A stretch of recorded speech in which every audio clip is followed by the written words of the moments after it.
Olá, irmãos da Igreja Batista Independente em São Bernardo do Campo, ao pastor Antônio Popim, pastor Tomé, ao irmão Alex, que tem sido o nosso contato e temos tido um bom tempo aprendendo a conhecê-lo e também desenvolver um bom relacionamento com os irmãos aí em São Bernardo. Queremos agradecer a Deus pela oportunidade que Deus nos dá de poder ter esse contato com os irmãos para falar um pouco mais sobre a obra aqui em Rancagua, o trabalho que Deus tem nos dado e também ter a oportunidade de transmitir a palavra de Deus, desafiar o coração dos irmãos acerca de missões, acerca da obra missionária. Queremos realmente agradecer, porque Deus tem nos dado esse tempo, apesar de ser um tempo difícil, um tempo em que todos nós temos vivido um tempo de pandemia mundial, e assim também nós aqui na cidade de Rancagua já entramos num período de quarentena, onde tínhamos que pedir autorização para estar saindo, visitando pessoas, dando assistência aos nossos irmãos. Graças a Deus esse período já passou e agora estamos num período bem crítico, né? Um período frio. Ainda estamos, apesar de já entrar na primavera, e é muito provável que possamos novamente voltar a esse período de quarentena. Como os irmãos no Brasil ficaram um tempo, nós não estamos podendo nos reunir como igreja em um lugar físico. Estamos usando a tecnologia para fazer os nossos cultos por meio do aplicativo Zoom, mas agradecemos a Deus porque Deus tem nos dado a oportunidade de poder seguir fazendo a obra dele, seguir reunindo-nos como igreja, seguir o trabalho de discipulado, de aconselhamento bíblico, trabalho com as mulheres, com as crianças. Então, louvamos a Deus pela forma que Deus tem nos conduzido em todo esse processo. E agradecer pela vida dos irmãos que têm orado por nós, têm intercedido por nós e pelo nosso ministério aqui em Rancagua. E peço que os irmãos continuem orando. Estamos ainda nesse período de risco, devido a muitos contagiados na nossa região, por ser uma região central, aqui no Chile, devido ao frio.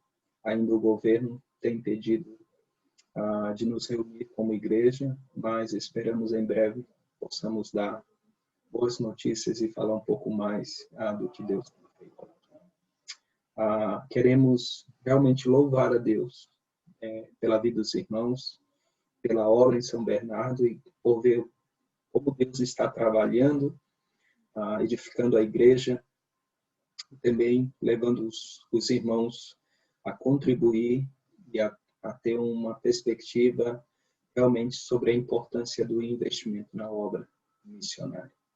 E queremos nessa manhã também, irmãos, poder desafiar os irmãos com a palavra de Deus. Trazer ao coração dos irmãos uma mensagem de edificação. E nessa manhã eu quero usar o livro de Atos, capítulo 13, versículos de 1 a 3, para falar sobre o exemplo dessa igreja. O exemplo de uma igreja missionária e a obra de Deus na vida dessa igreja. Então, gostaria de convidar os irmãos que abram suas Bíblias para o livro de Atos, capítulo 13, versículos de 1 a 3. Diz assim a palavra de Deus: Havia na igreja de Antioquia profetas e mestres: Barnabé, Simeão, por sobrenome Níger, Lúcio de Cirene, Manaém, Colácio de Herodes, o Petrarca e Saulo. E, servindo eles ao Senhor e jejuando, disse o Espírito Santo: Separai-me agora Barnabé e Saulo para a obra que aqui os tenho chamado. Então, jejuando e orando, impondo sobre eles as mãos, os despediram. Vamos orar. Senhor Deus e amado Pai, nós te agradecemos e te louvamos, porque o Senhor é bom e a tua misericórdia dura para sempre. Nessa manhã, o Senhor fale aos nossos corações, que o Senhor nos dê um entendimento correto, que possamos aplicar, Pai, a Tua palavra às nossas vidas. Fale ao Teu povo, fale à Tua igreja, fale a esses irmãos que vão estar ouvindo, Senhor, vão estar escutando a Tua palavra. Que eles possam ser tocados, que eles possam realmente ser usados pelo Senhor, para que a Tua obra siga se estendendo e avançando sobre essa terra. Pedimos a Tua bênção, Pai, e que nessa manhã o Senhor seja glorificado. Em nome de Jesus. Amém. Queremos, irmãos, nesse dia falar sobre o exemplo de uma igreja missionária e a obra de Deus na sua vida. A promessa do Espírito Santo, ela foi dada aos discípulos de Jesus. O próprio Senhor Jesus Cristo disse a eles que esperassem em Jerusalém até que recebessem o poder do Espírito Santo, conforme Atos capítulo 1, versículo 8, onde ele diz que recebereis o poder ao descer sobre vós o Espírito Santo, e sereis minhas testemunhas tanto em Jerusalém como em toda a Judeia e Samaria e até os confins da terra. Dos capítulos 1 a 7 do livro de Atos, diz respeito à pregação do Evangelho em Jerusalém, onde os alicerces foram lançados para uma igreja bíblica e teologicamente saudável. O capítulo 8 fala do trabalho na Judéia e Samaria, por meio de Felipe e de outros, indo além de Jerusalém. O capítulo 9, vemos a conversão do apóstolo Paulo. E no capítulo 10, temos Pedro tendo a visão do lençol de animais e mais tarde a conversão de Cornélio. Capítulo 11, vemos a explicação de Pedro à igreja em Jerusalém e a expansão do evangelho, chegando a Fenícia, Chipre e Antioquia.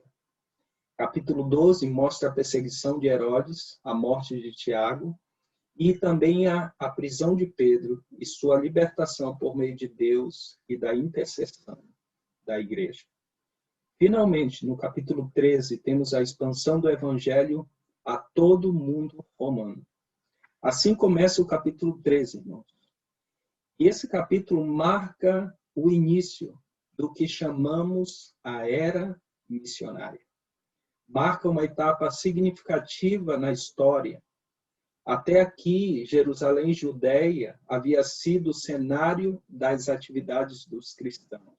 E Pedro era o personagem preeminente. Agora, a base de operações de Jerusalém muda para Antioquia da Síria. E Paulo torna-se o centro da atenção. Os cristãos deixam de ser meramente um grande número de pessoas, conforme Atos 11, 21, para se tornar a igreja em Antioquia, conforme Atos também, capítulo 11, versículo 22. Então, se estavam prontos agora, como igreja, a levar o evangelho até os confins da terra, cumprindo assim a ordem, o mandamento que Cristo havia deixado à igreja e aos cristãos de Jerusalém. Temos nesse capítulo a primeira peça da obra missionária planejada, do nosso conhecimento. Embora a decisão da igreja, quanto dá início a esse trabalho, não tenha partido dela mesma, mas havia sido uma reação da obra do Espírito Santo, de quem partiu a iniciativa e em cujo poder a obra se realizaria. A cidade de Antioquia, irmãos, era a terceira maior cidade do Império Romano, com aproximadamente 500.000 habitantes.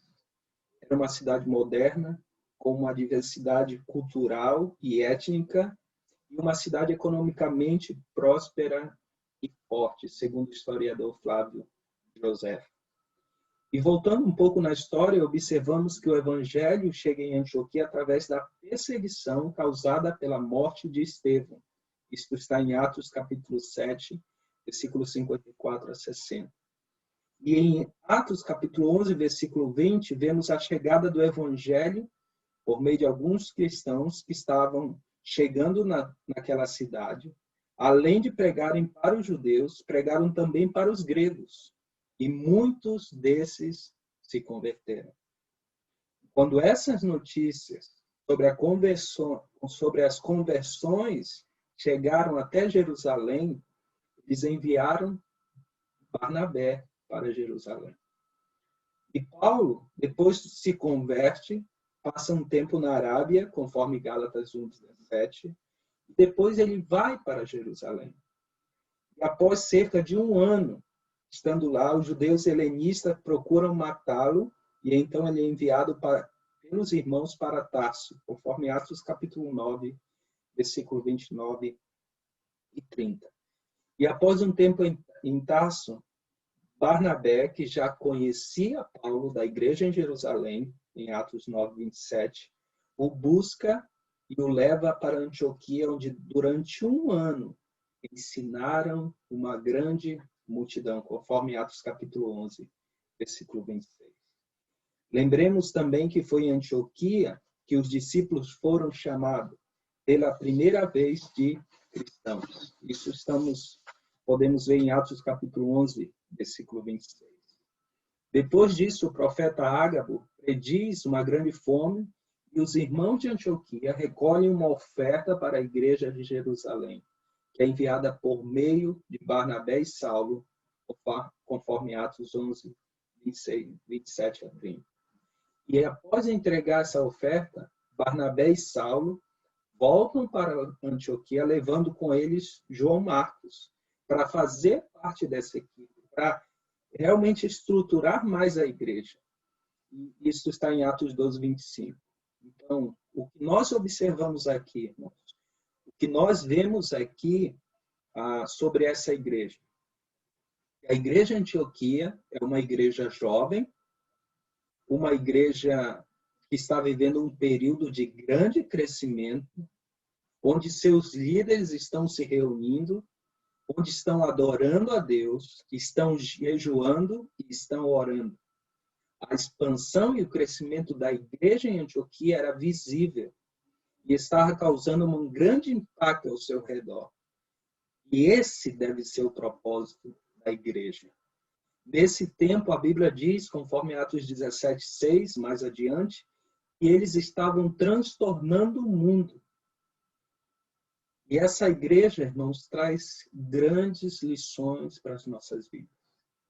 E por isso, nesse dia, eu gostaria de mostrar aos irmãos algumas lições dessa igreja, de como podemos aplicá-las em nossa vida.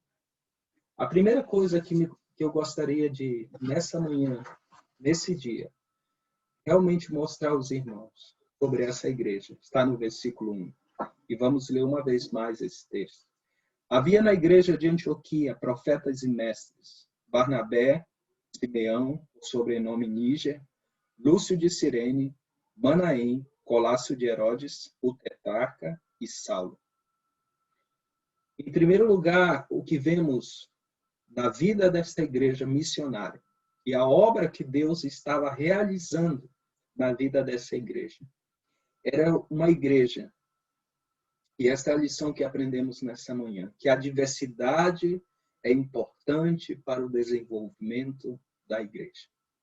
Essa é uma igreja que é aberta às pessoas, uma igreja cosmopolita, uma igreja que tem uma diversidade de pessoas, como é descrita no versículo 1, uma liderança forte, constituída de servos. Não é por acaso que esses nomes aparecem acá, e alguns adjetivos são empregados a alguns deles. Por exemplo, Barnabé. Barnabé era natural de Chipre. Era uma ilha, uma província no Mediterrâneo, um homem rico, um homem comerciante, judeu, chamado Filho da Consolação, dono de muitas posses, cristão, convertido à fé. Depois vemos Simeão, chamado Níger. Níger em latim significa negro. Esse homem, talvez conhecido como Simeão de Cirene, na história da igreja cristã foi associado ao Simão Cireneu, aquele que foi obrigado a levar a cruz de Cristo. Simeão era um líder também da igreja em Antioquia. Depois vemos Lúcio de Cirene. Cirene era uma região no norte da África. Nós temos aqui, então, 2 africanos na liderança da igreja em Antioquia. Depois vemos Manaém, que fora criado Colasso de Herodes, um irmão de leite ou um filho adotivo de Herodes Antipas, o que mandou cortar a cabeça de João Batista. Era um indivíduo da aristocracia e que tinha acesso à corte e que fazia parte também da liderança em Antioquia. E por último, não menos importante, Saulo de Tarso, criado aos pés de Gamaliel, convertido à fé cristã no caminho de Damasco. Então você vê aqui um grupo e uma liderança heterogênea, posição social diferente, formação social diferente, cor de pele diferente, mas todos eles convertidos à fé cristã, líderes da igreja em Antioquia e chamados por Deus para constituir a igreja e cumprir a missão de pregar o evangelho. E nisso vemos unidade. Por que quero mostrar isso? Para mostrar aos irmãos, em primeiro lugar, que Deus chama servos. Todos estes homens são servos chamados especificamente por Deus, e assim é na história do cristianismo. Deus chama homens em sua soberania para executar a sua obra. Esses servos são chamados para uma tarefa específica, e essa tarefa é pregar o evangelho. São chamados para um propósito definido, e esse propósito é ensinar e formar a igreja. Eles são chamados para cumprir a missão de Cristo, como eu e você, que é propagar o evangelho até os confins da terra por meio de missões, conforme Atos 28, 19. Ou Mateus 28, 19 e 20. Se queremos ser servos chamados, devemos aprender a estar com Cristo. Como temos aprendido, muitos homens, os homens impelidos, são muitos, mas os homens chamados por Deus são raros em nossos dias. E vemos aqui que esses homens são chamados por Deus. Deus une esses homens com o propósito de formar uma igreja, uma liderança forte, uma igreja missionária, como foi a igreja em Antioquia. Essa igreja era formada por servos que estavam dispostos a servir, que aprenderam a estar e andar com o Senhor e que desenvolveram na vida da igreja em Antioquia qualificações singulares em seu viver, levando essa igreja a uma igreja poderosa na sociedade, na expansão do evangelho.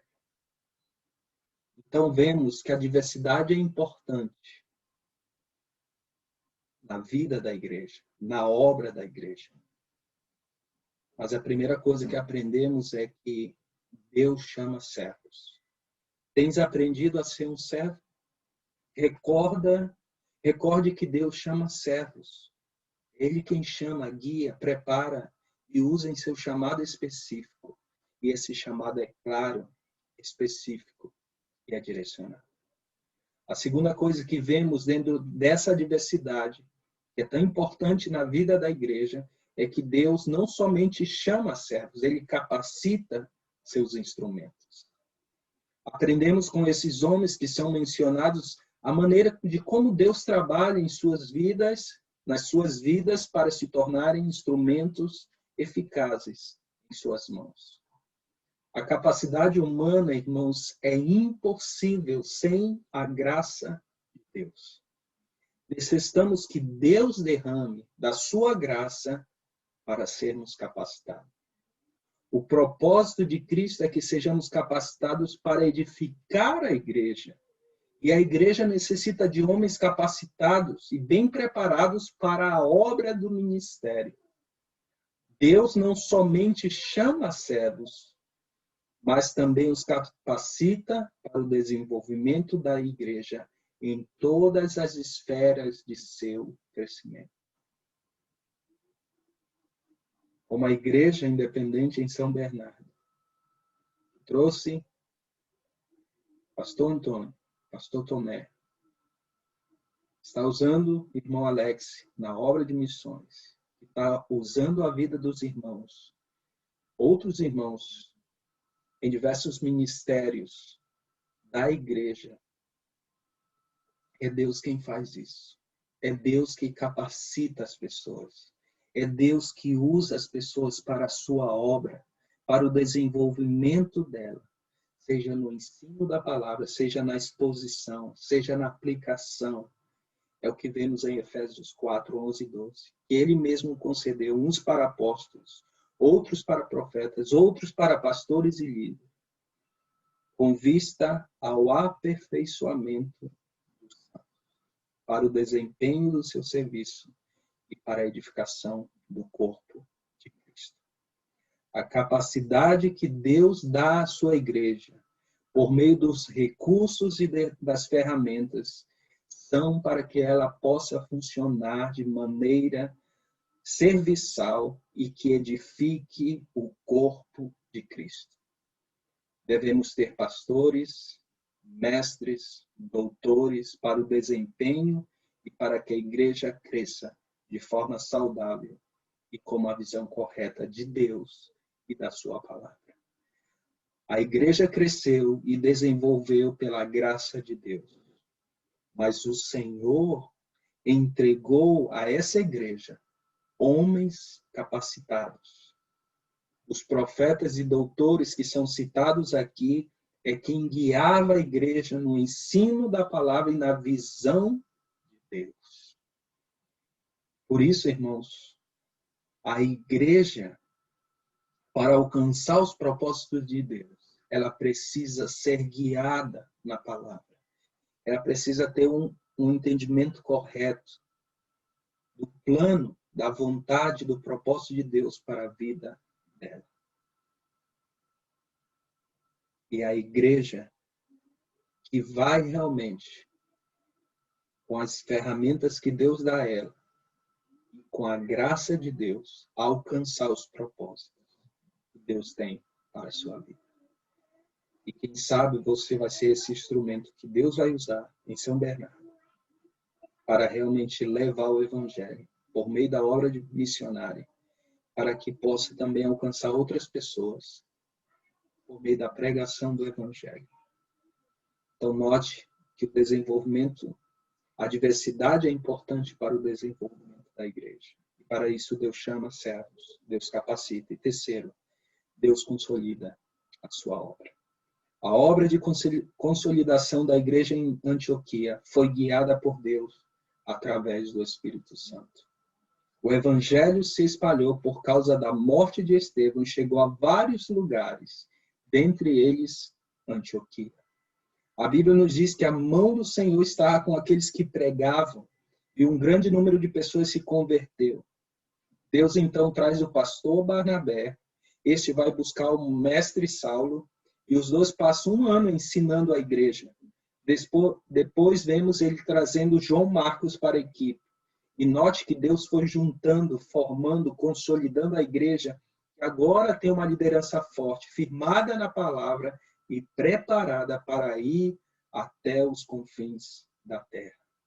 Deus consolida a sua obra por meio dos instrumentos humanos, para a glória dele. O Senhor é o dono da obra, ele é o dirigente da igreja, ele é que une os servos, ele que forma a igreja e consolida o seu povo. Nós somos pequenos instrumentos nas mãos daquele que faz todas as coisas conforme o seu propósito e a sua soberana vontade. É maravilhoso, irmãos, pensar que se não fosse a mão do Senhor sobre a igreja, não teríamos os resultados que nós temos hoje.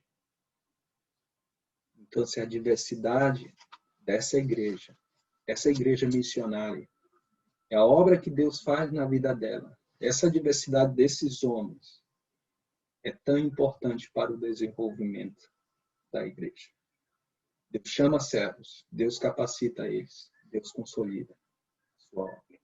A segunda coisa que aprendemos aqui no versículo 2, ele diz: e servindo eles ao Senhor e jejuando, disse o Espírito Santo: separai-me agora, Barnabé e Saulo, para a obra que os tenho chamado.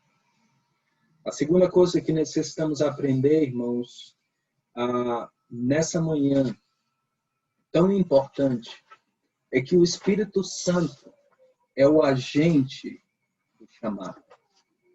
A promessa do Espírito Santo se cumpre e o agente se apresenta e os vocacionados são chamados nesse texto. O Espírito Santo, em primeiro lugar, direciona a igreja. A promessa do Espírito Santo e sua espera impulsionaria os discípulos à obra missionária. Sem o Espírito Santo, a igreja não teria o poder para cumprir a sua missão.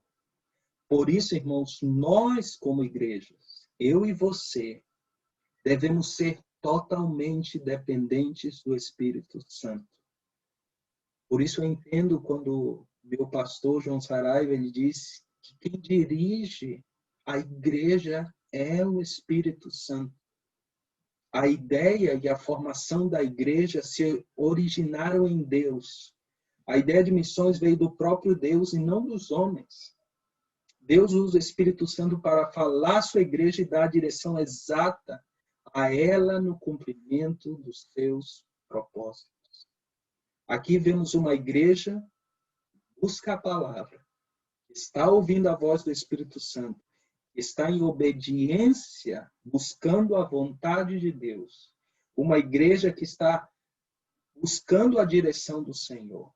Quando o Espírito Santo fala, essa igreja ouve, obedece e separa esses dois homens notáveis para enviar.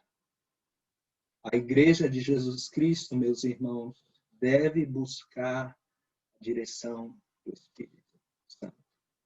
Não podemos confundir a vontade de Deus com a nossa. Se aquela igreja, a igreja em Antioquia, se acomodasse e deixasse que a cultura os guiasse, ficariam ali mesmo e não sairiam para fora. Mas eles buscaram ouvir a voz do Espírito Santo e buscaram a direção do Senhor. A direção da igreja será sempre exata quando ela buscar a voz do Espírito Santo. Se você escutar a voz de Deus, você terá realmente a direção exata para a sua vida. Se Deus fala ao teu coração, obedece. Se você sente um chamado de Deus para a tua vida, obedece. É a voz do Espírito. Ele é o agente do nosso chamado. É o Espírito Santo que direciona a igreja. Segundo, o Espírito Santo também determina a obra. O Espírito Santo diz: separai-me agora Barnabé e Saulo para a obra que os tenho chamado. É Deus quem chama e prepara para as tarefas do ministério por meio do Espírito Santo, conforme 1 Coríntios 12, versículo 7, versículo 11. Existe uma obra, irmãos, específica, determinada por Deus e urgente a realizar. E essa é a obra missionária. Há uma obra que eu tenho que fazer, que você tem que fazer. Você não precisa, talvez como eu, sair de onde você está para vir a outro país. Talvez Deus vai usar dentro da tua esfera, dentro da tua comunidade, do lugar, do teu trabalho. Mas essa obra, irmãos, é específica. Deus já determinou para a igreja. E é uma obra urgente que devemos realizar. É o Espírito Santo quem determina. Não é o pastor, não são os diáconos, não são os mestres da igreja, não é o responsável, o diretor de missões. Não é algo que inventamos. É algo que Deus nos ordena a realizar. A igreja deve ser sensível a entender que o Espírito Santo está determinando para esse momento, para mais adiante, o que nós temos que realizar, o que nós temos que fazer. Então, missões, a obra de Deus, não é responsabilidade do pastor, é minha responsabilidade como um cristão.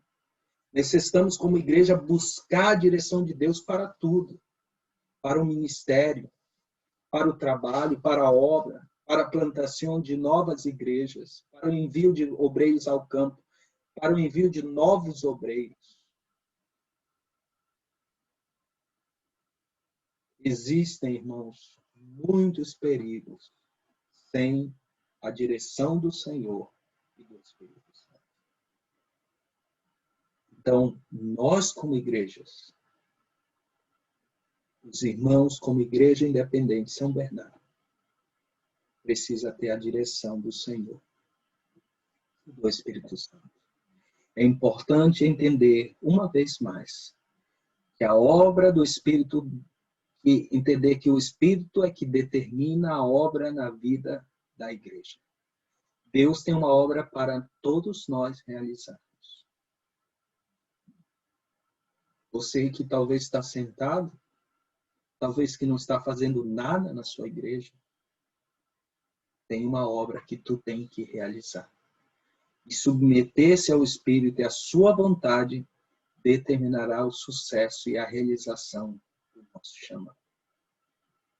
Quando você se submete à vontade de Deus, nós vamos ter o sucesso e a realização necessária. Se você trabalhar pela tua igreja, se você colocar a tua vida em disposição para servir ao Senhor, a tua igreja vai crescer. A obra missionária vai crescer. A promessa de fé vai crescer. O apoio aos missionários vai crescer. E quem sabe, Deus tomará a tua vida para ser enviado aonde Ele quer. O chamado de Deus sempre vem acompanhado de uma tarefa determinada. E sua realização eficaz depende de nossa obediência. Isso vemos na vida da igreja em Antioquia. Se a igreja não fosse sensível à voz de Deus e não quisesse deixar esses homens ir, seria um desastre. E terceiro, o Espírito Santo não somente chama, não somente, como vimos acá, determina, né, a obra, mas aí o Espírito Santo também despede os seus servos. O Senhor já havia separado Paulo e Barnabé para esta tarefa. Mas agora a igreja deveria deixá-los ir, despedi-los. A ideia aqui, irmãos, nesse texto é uma ideia de consagração. A ideia aqui é da bênção da igreja sobre a vida desses homens. É da intercessão da igreja pelo trabalho que eles vão realizar e o sustento necessário para eles fazerem a obra. Deus é o dono da obra e Ele prepara tudo. É uma grande bênção quando a igreja tem esse entendimento, quando seus servos se submetem a isso, tendo a forma bíblica e com a direção do Espírito Santo.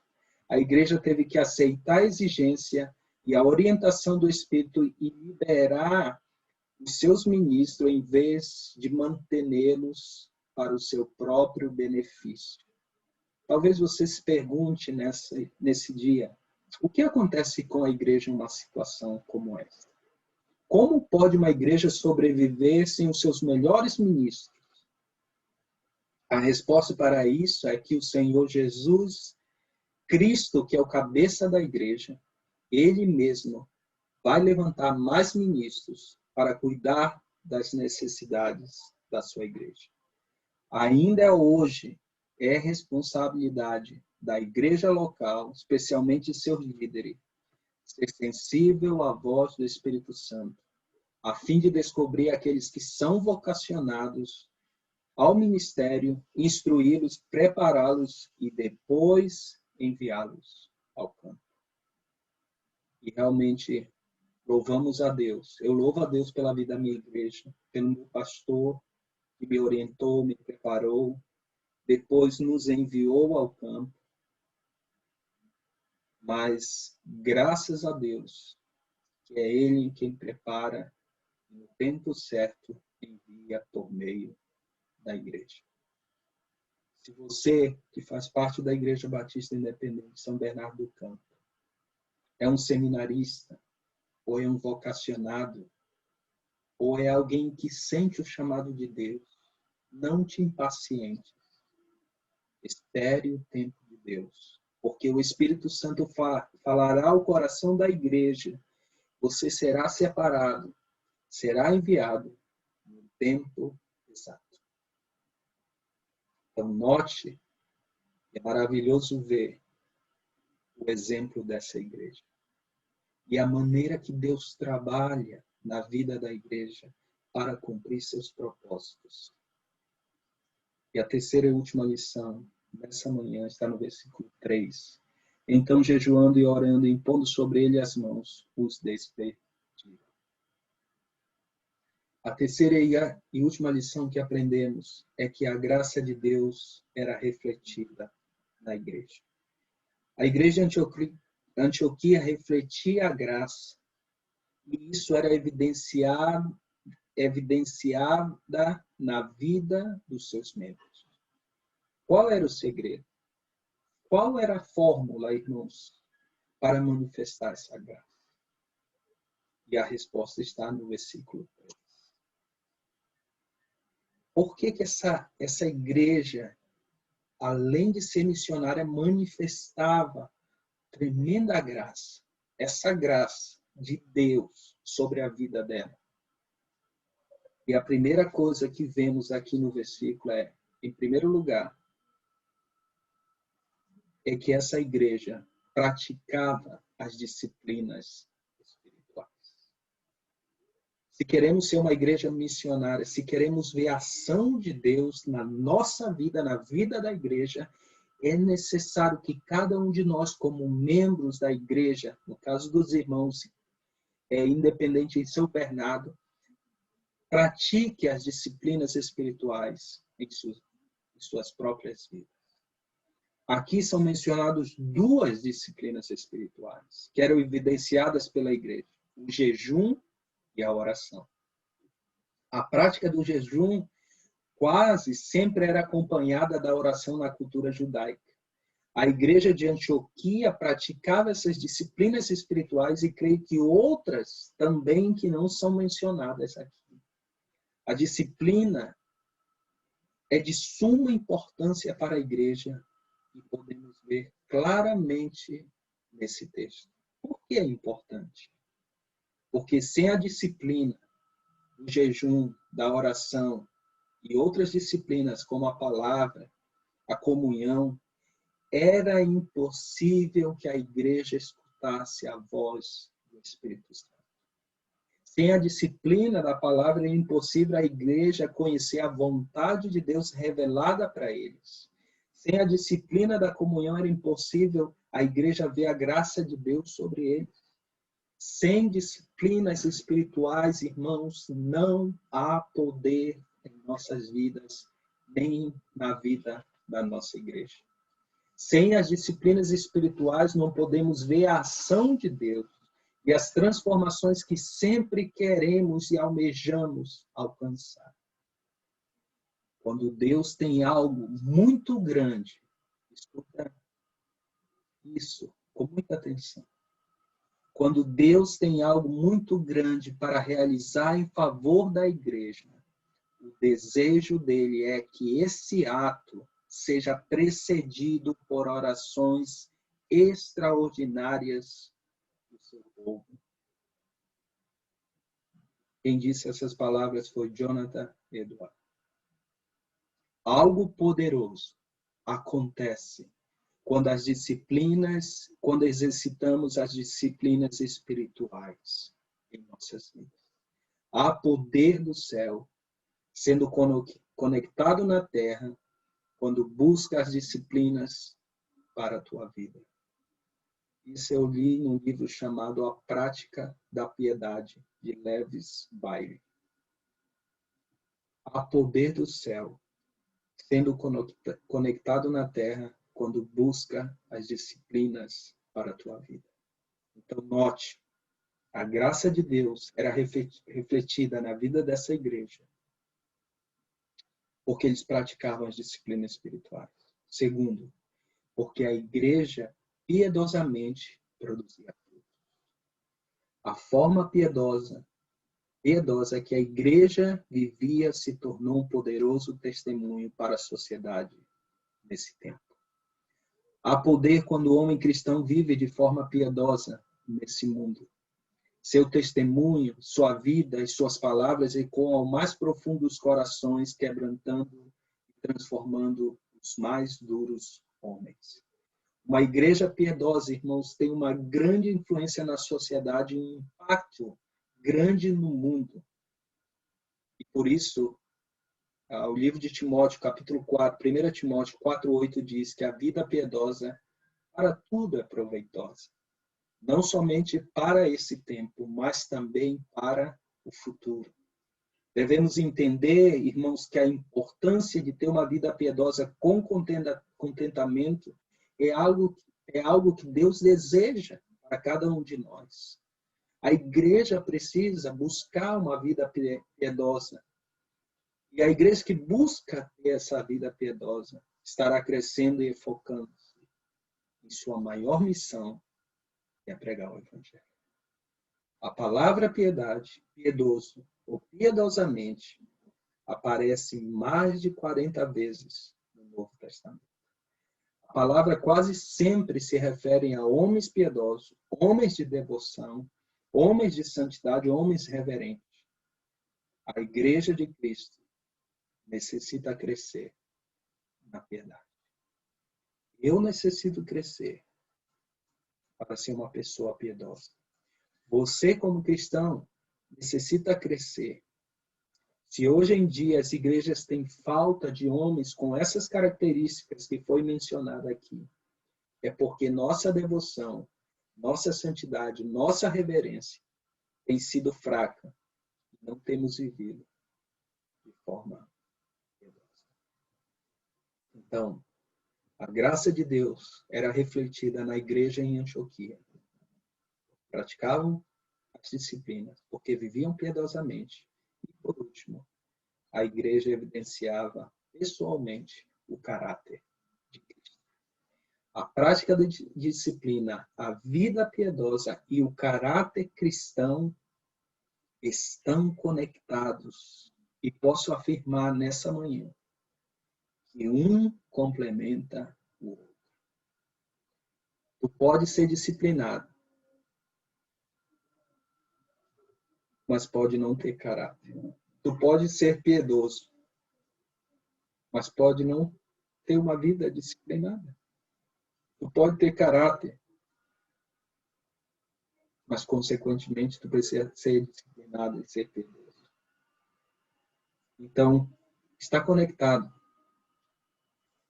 Tu podes ter disciplina, e se tu tem disciplina, tu busca viver piedosamente, consequentemente tu vai revelar o caráter de Cristo na tua vida.